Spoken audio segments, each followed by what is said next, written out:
Attorney General Keith Ellison, who's here talking about the importance, the necessary for us to be attention and to be present in the presidential election. He's one of the official surrogates, they called it, for the Harris-Walz campaign.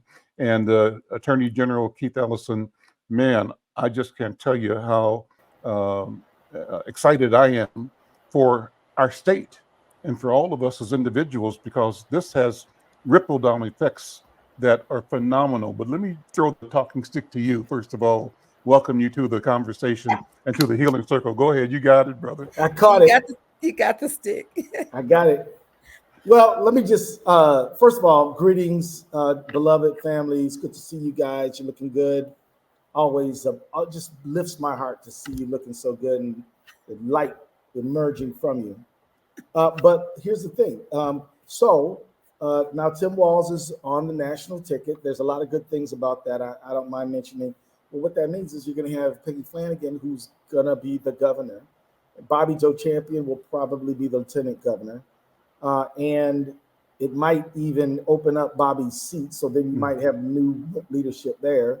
And depending on who runs, that might open up even something else. So there's going to be a reshuffling. This is not going to happen quick because there's no reason for Tim Walz to abandon the governorship until he wins. If he does win the VP spot, even then he'll be the governor until the swearing in. So this is a January thing, and then that's going to set up a few things in motion. My life remains pretty much the same, at least for the next 2 years. And I like being the attorney general, so I don't mind that at all. I'm here to support Tim Walz. I mean, they're not my boss, by the way. I'm elected independently. But but as AG, I'm happy to work with my colleagues in any way I can to help see our state do better. And whether that's Tim Walz, Peggy Flanagan, Bobby Champion, whoever it is. I do think it is exciting that if all of this happens, the attorney general and the lieutenant governor are going to literally live on the north side, 3 blocks away from each other. So that's interesting. You know, that's never happened before. No. And you know, that's, I don't know if we, you know, that's never happened before. So like, there are times, I remember you talked to, you know, Spike Moss and yourself, Al. It was a big deal, a very big, just enormous deal for Randy Stanton to become state representative. It was an enormous deal for us to get the first Black city council member. And so now Van White. So now you got the statewide attorney general, lieutenant governor. That's a big deal. And more. So I mean that's interesting. I mean, I just think we should. I don't know if we should just run past that so quick, you know. And it has resulted in meaningful change, right? You know, important changes. I mean, Bobby helped steer like the African American Family Preservation Act. Yes. Wouldn't have happened unless he was there, along with other things and other resources. You know, the governor could hand me the prosecution of the George Floyd case. You know, work that we're doing on tenants' rights, work that we're doing on wage theft, work that we're doing about racist bad landlords in North Minneapolis in particular happening because of these political changes. People like to say, well, what difference does it make by vote? A world difference. A world difference. And so I say to people, voting's not the only thing, but it is a thing. I had a young person tell me the other day, well, Malcolm said the Democrats and Republicans have sold us out. I'm like, look, I'm not telling you that some political party is your God Almighty. What I am telling you, though, is that Malcolm X died in 1965, and the Voting Rights Act was not passed until 1965, signed in August. So everything he was talking about was under Jim Crow voting system. And therefore his observations were absolutely right, particularly given the fact that the Southern Democrats were the leading racists in the nation. That's right. And so that's not the case in 2024. So if you're going to quote Malcolm within context. Quote Malcolm within context. Mm-hmm. And what Malcolm would say is, if there is a way for you to gain power in your community, maximize it to the max. Mm-hmm. Don't leave it on the table because you misinterpreted something I said in 1964, 3. You know what I mean? So this is a very important political lesson. You know, and I'll say cynicism is the tool of the emotionally timid. Mm-hmm. Cynicism is what you take on if you are afraid to fail. So you figure, I'm not going to win anyway, so I'm going to be cynical. Mm-hmm. But if you're courageous, brave, and faithful, you are hopeful, and you put them chits on the table, and you try to win. Mm-hmm. You know, and so that's where I'm coming from. That's where Bobby's coming from. That's where all three of you are coming from, and that's where we got to be. Now, if you don't mind, Go ahead. I'm just going to tell you a few reasons why I think having Tim Walz as the Vice President of the United States is a great for the whole country, including the Black community in Minnesota. Mm-hmm. Tim Walz signed the African American Family Preservation Act. Tim Walz signed the Restore the Vote bill, which allows people who are on probation and parole to vote. 55,000 people. Yeah. Tim Walz signed free universal school meals for kids, which disproportionately benefits low-income Black kids, right? Tim Walz appointed me to prosecute the people who murdered George Floyd. Mm-hmm. Tim Walz, as the chair of the pardon board, probably has helped pardon more people than any other governor before. I'm telling you, I'm not saying Tim Walz is perfect. I'm not saying I haven't disagreed with him. I'm telling you that he's a pretty good guy. And you can talk to him and he'll listen. I can tell you that, I mean, I met him back in 2006. He and I both won congressional seats in 2007. And in 2007, in March, John Lewis, the great John Lewis, invited all the members of Congress, Republicans and Democrats, to reenact the Edmund Pettus Bridge incident, which took place on March 7th, 1965, where we all march over Edmund Pettus Bridge, and Barack Obama led us over the bridge, and that's how it went.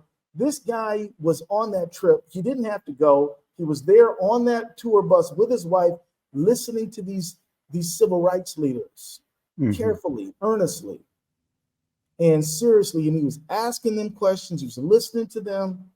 And it was very clear that he was taking this very seriously.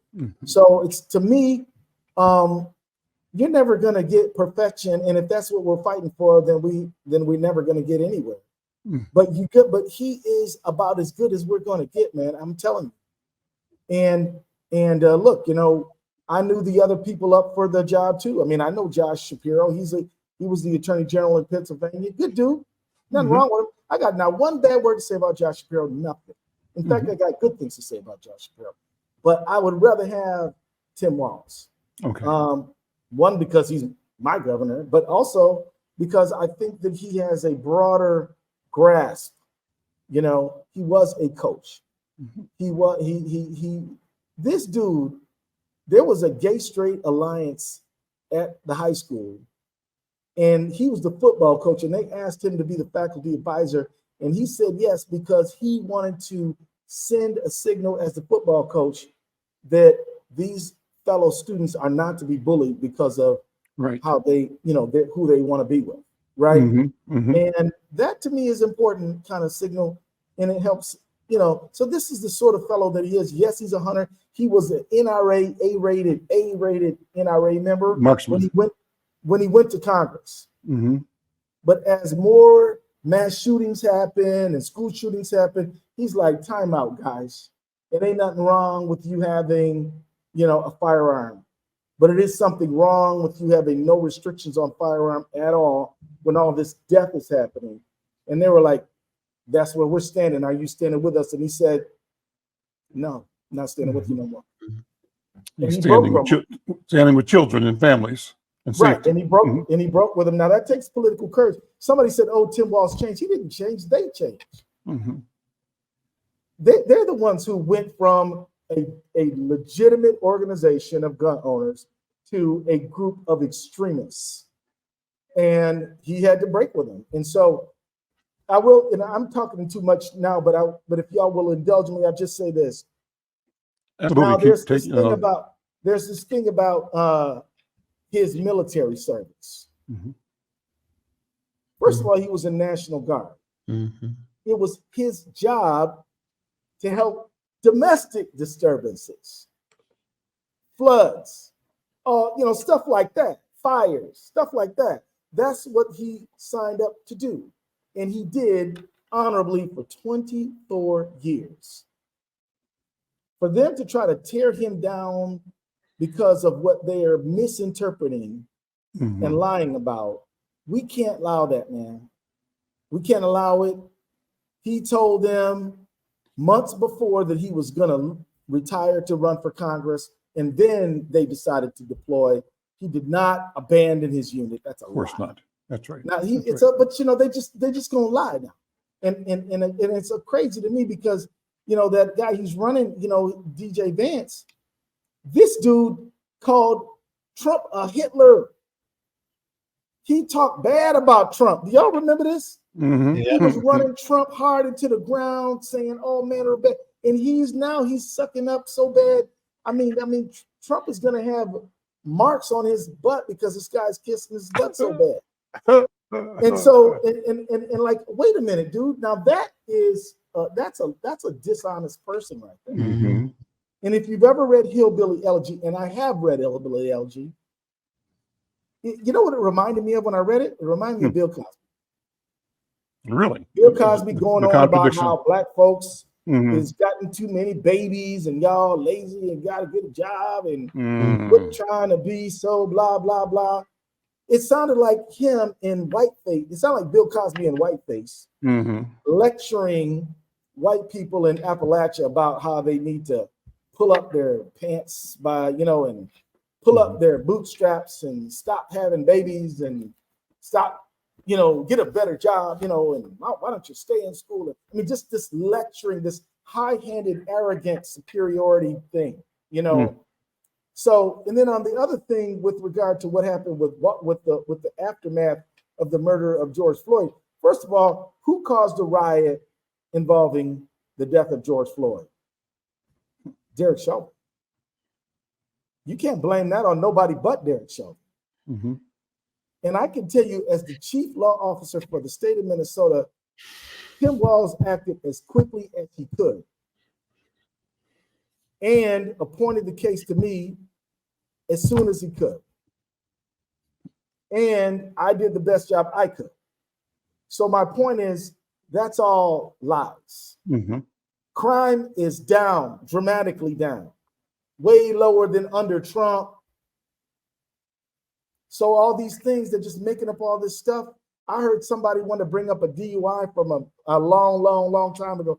I'm like, y'all just trying to smear the man now. Mhm. Mhm. You talking about he had a DUI way back in the day? This other dude has 35 felony convictions Today. today. Right now. Right, and Now. more charges probably coming. Yep. And a civil judgment that he raped a woman. Mhm. I mean, what are we talking about here? We're talking about a man who he's not a deeply flawed president. He's a deeply flawed human being. Right. And yet, and how did it get to be that if you're a Republican, you can promote a riot on the Capitol to stop a Democratic election, which resulted in the death of 6 people, including police officers? That's okay. They're swinging around flags that say that the Confederate flags. They got T-shirts that say Camp Auschwitz, which, for those of you who don't know, is where mass murder was perpetuated against Jewish people under the Nazis. Under Hitler. Yep. Under Hitler. That's fine. No problem. Oh, but maybe Walz could have called the National Guard a few hours quicker. It's ridiculous. Yeah, they're crazy. You know, and so I'll just stop there. But I just want to say that, look, this is an opportunity. This is a good opportunity. You know, I saw one African-American commentator say, well, what have they done for the African-American community specifically? I said, well, what about the African-American Family Preservation Act? How's that? Oh, I'm like, you know, look, man, you know, I am done with all of these guys who lining up with Trump. To me, it's no different. I mean, to me, honestly, I don't have respect for anybody who lines up with Trump. And if they're African-American lining up with Trump, I'm like, what are you personally getting out of this? There's got to be something. Right. We know Lil Wayne got a pardon out of it. So, yeah, so you're willing to sell out all of us so you can get a pardon from your wrongdoings? My mom taught me that was selfish, you know? Now, and because the man is morally unfit. Don't say he's dumb, because he's not. Trump ain't dumb. But he's morally unfit. Morally, he is an immoral human being. And yet that's who they like. And you want to sign up with the most racist guy. When he says that Africa has asshole countries, when he says Colin Kaepernick is a son of a bitch because he takes a knee in protest of police brutality, when he says all of our cities are crap, crime infested, when he says that everywhere there was a so-called a stolen election, it was Detroit, Philadelphia, anywhere African Americans live. Yep. And he's not, and by the way, he's not really saying that Black people didn't actually vote for Biden. He's saying that our votes are illegitimate because we are illegitimate.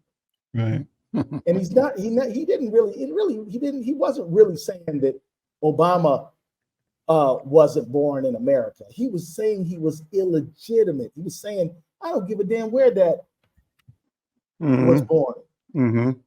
Nobody like him could be my president. That's what he was saying. Well, so you came face to face, Attorney General Keith Ellison, with the Tea Party. I remember one event. Oh yeah. Legislature, and they came in with this attitude that they were going to bully you. I think the meeting was, where was that meeting? Over in North Minneapolis somewhere? It was at North Point. At North Point, right? Yeah, and we were talking about the Affordable Care Act. They showed up with their signs, and they came up with a clear strategy of trying to disrupt and bully you and bully everybody else, the voters there. But you didn't stand for it, nor did the community, and they got the message. But what this is now, hey, my grandpa had to face the Klan. You think I'm going to run from the Klan? I'm not running from the Klan. Right. I'm not scared of the Klan. Frank Martinez, Natchitoches Parish, Louisiana, facing the Ku Klux Klan. I am not scared. Frank Martinez's grandson is not scared of the Ku Klux Klan at all. That's right. They can bring it. And that's what the Tea Party really is. And that's what MAGA is. And that's what MAGA is. That's the point. This is and Trump fused and glommed onto that sickness and that inadequacy that's driving their fear that the world is going to change and deprive them of their opportunity to be somebody, because they're not somebody right now. Good people on both sides. When one side is the Nazi. When one side, I mean, here's what I'm saying. You know, I'm not saying that Republicans are all Klan. That's not true. I am saying that if you look at the Tea Party MAGA crowd, they are animated by the myth of replacement theory. What is the replacement theory? Replacement theory is a lie that somehow, including people of African, Native American, Latin American, Asian background, is somehow going to take something away from Americans. Black jobs. That presumes that we're not Americans. We're all Americans here. And I'm going to tell you, I've heard Black people say, I'm not an American, I'm an African American. I'm gonna say, brother, let me tell you something, man. If it says American on your passport, that's You're what you are. American. Yep. You know, that's what you are. And you know what? There's no heavenly place in the world. Every inch of this planet has had slavery, death, murder, killing.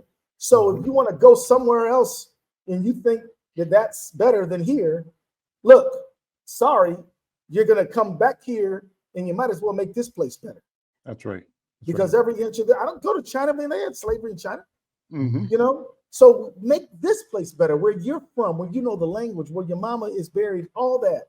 This is where you should try to make better and also make the world better. But don't ever forget that if you are on this soil, either by choice or by birth, this is your country. That's right. Might as well make it a better place than it was yesterday. You got a voice, you got a mission, and you got an opportunity. Attorney General, thank you. And bullies and always. racists have always tried to push us away. Mm-hmm. There's never been a moment where they weren't.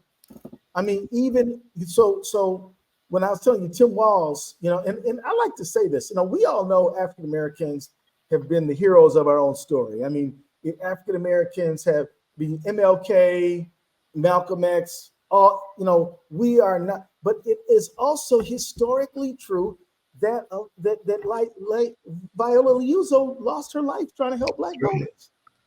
That's right. You know, it's also true that, you know, that people of different backgrounds have contributed to our freedom struggle. And by the way, That's right. One of the best feminists in American history is Frederick Douglass.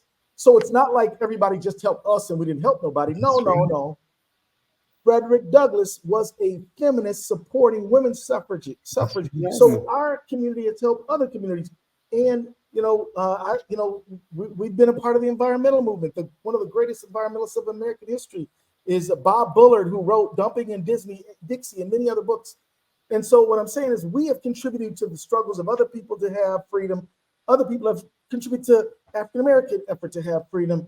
And so that's reality. What we're fighting for is equality, is equal justice under the law and inclusion, liberty and justice for all.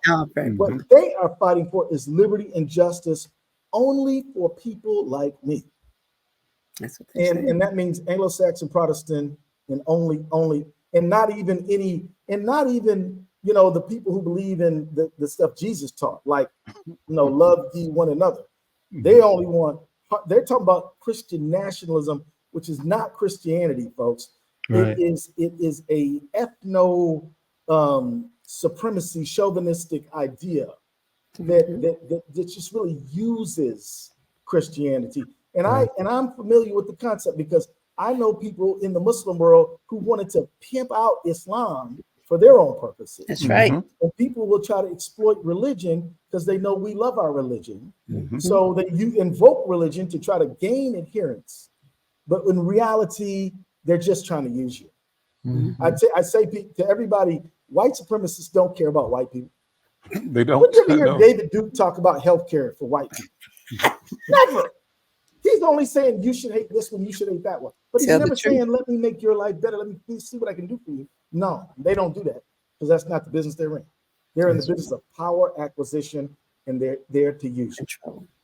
So too much running the mouth to keep from Keith Ellison today. Sorry for so much.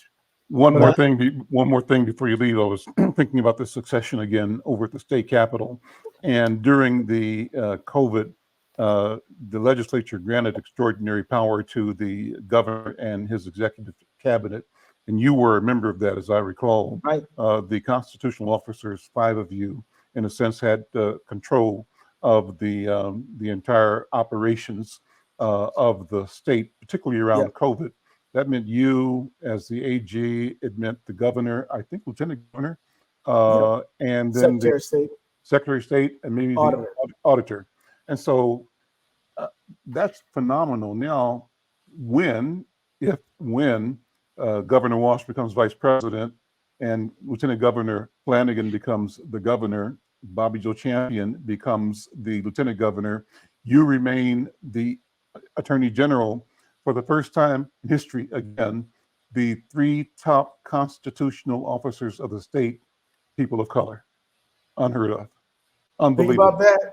Unbelievable. Amazing. So I think we got a lot to look forward to and a lot that can happen. And I think, I am impressed by what Peggy did by being herself. She went and without apology advocated and delivered for Native American communities in Minnesota, right? As she delivered for all Minnesotans, right?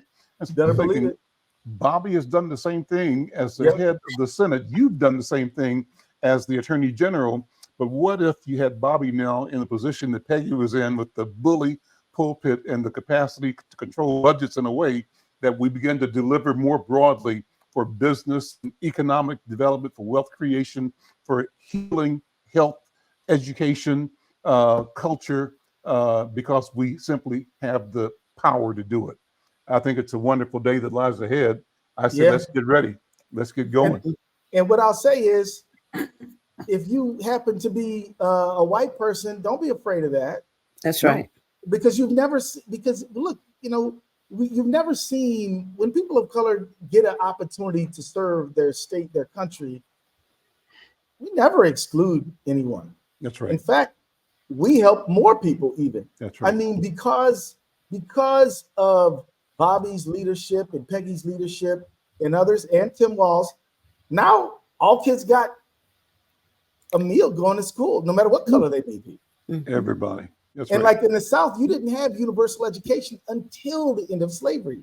People don't think about how the ascendancy of African Americans into personhood in America helped a whole lot of white folks. Yeah. Because we don't know our history well enough, which is why they're trying to ban books and why they're trying to stop the 1619 Project. So you got to understand, there is a method to their madness. It is all about power and domination. That's all it's about. Well, love to all of y'all. Thank you. And thank you, brother. Be your all right. steadfast and reliable friend. I am that. And Sure. Have a great weekend, you guys. I'm heading off to Chicago on Sunday night. We're going to have the Democratic National Convention. That's going to be interesting. It would be awesome if you could join us from Chicago. Look at your schedule. No. Let's set up a time and we'll join you for sure. Okay. It'd be great to we'll jump on with y'all and just say, hey, here's what's going on. Let's make it happen. All right. And Thank Bobby's you, a Keith. delegate too. Oh, wow. Awesome. Yeah. And I don't know if I can get Tim Walz on the phone. I think he's going to be a little busy. But you might. You never know. You never That know. would be awesome. It would be a cool. Thank you. Thank you, brother. All right. Take care. All right. Peace.